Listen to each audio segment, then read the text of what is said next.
ಎಲ್ಲರಿಗೂ ನಮಸ್ಕಾರ. Welcome to ದತ್ತ ಸದಾನಂದ ಭೋಜನ ಯೂಟ್ಯೂಬ್ ಚಾನಲ್. ಇವತ್ತು ಒಂದು ಪಾಯಸದ ರೆಸಿಪಿ ನೋಡೋಣ. ಇದು ಕಾಯ್ದಾಣಿ ಪಾಯಸ ಅಂತ. ಇದನ್ನ ಗೋಧಿ ಹಿಟ್ಟಿಂದ ಮಾಡೋದು.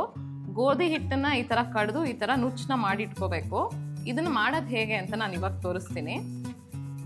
ಚಪಾತಿ ಹಿಟ್ಟು ಕಲಿಸ್ಕೋಬೇಕು. ಚಪಾತಿ ಹಿಟ್ಟನ್ನ ಸ್ವಲ್ಪ ಗಟ್ಟಿಯಾಗಿ ಕಲಿಸ್ಕೋಬೇಕು. ಕಲಿಸ್ಕೊಂಡು ಅದನ್ನ ನಾವು ಈ ರೀತಿ ಚಿಕ್ಕ ಚಿಕ್ಕದಾಗಿ ಕಡಿಬೇಕು. ಇಲ್ಲಿ ನೀವು ನೋಡ್ತಿರ್ಬೋದು, ನಾನೊಂದು ಸ್ವಲ್ಪ ಮಾಡಿ ಇಟ್ಟಿದ್ದೀನಿ ಆಲ್ರೆಡಿ. ಇದನ್ನ ಗೋಧಿ ಹಿಟ್ಟನ್ನ ತೆಳುವಾಗಿ ಕಲಿಸ್ಬಾರ್ದು. ಇದನ್ನ ಸ್ವಲ್ಪ ಗಟ್ಟಿಯಾಗೆ ಕಲಿಸ್ಬೇಕು. ಉಪ್ಪು ಮತ್ತೆ ಎಣ್ಣೆ ಹಾಕೊಂಡು ಕಲಸಿ ಇದನ್ನ ಈ ತರ ಮಾಡಿ ನೀವು ಕೈಯಲ್ಲಿ ಇದನ್ನ ಒಣಗಕ್ಕೆ ಇಟ್ಕೋಬೇಕು. ಇಲ್ಲಿ ನೀವು ನೋಡ್ತಿರ್ಬೋದು, ಈ ತರ ಚಿಕ್ಕ ಚಿಕ್ಕದಾಗಿ ಇದನ್ನ ಮಾಡಿ ಇದನ್ನ ಬಿಸಿಲಲ್ಲಿ ಒಂದು 15 ದಿನ ಚೆನ್ನಾಗಿ ಒಣಗಿಸ್ಕೋಬೇಕು. ಇದನ್ನ ಈ ತರ ಮಾಡಾದ್ಮೇಲೆ ನೋಡ್ಬೋದು ನೀವು, ಇಲ್ಲಿ ಈ ತರ ಇರುತ್ತೆ. ಇದನ್ನ ನೀವು ಒಂದು ಬಿಸಿಲಲ್ಲಿ ಇಟ್ಕೊಂಡು ಒಂದು 15 ದಿನ ಒಣಗಿಸ್ಕೊಂಡು ಆದ್ಮೇಲೆ ಅದು ಈ ತರ ಆಗುತ್ತೆ. ಆವಾಗಲೇ ನಾವು ಈ ಗೋಧಿ ನುಚ್ಚನ್ನ ಹೇಗೆ ಕಡಿಯೋದು ಅಂತ ನೋಡಿದೀವಿ.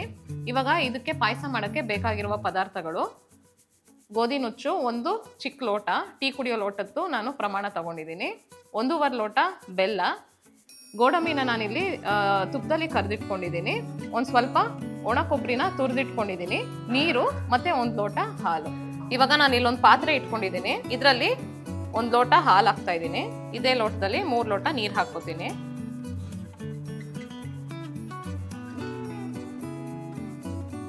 ಇದೊಂದು ಸ್ವಲ್ಪ ಕುದಿಲಿ ನೀರು. ಆಮೇಲೆ ನಾನು ಕಡ್ದಿರುವ ಈ ನುಚ್ಚನ್ನ ಹಾಕೊಂತೀನಿ. ಇವಾಗ ನೋಡಿ, ಇಲ್ಲಿ ಇದು ಕುದೀತಾ ಇದೆ.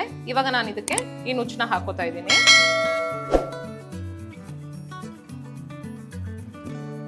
ಇದೊಂದು ಸ್ವಲ್ಪ ಬೇಯಬೇಕು. ಇದರಲ್ಲಿ ಬೆಂದಾದ್ಮೇಲೆ ನಾವು ಬೆಲ್ಲನ ಸೇರಿಸ್ಕೋಬಹುದು.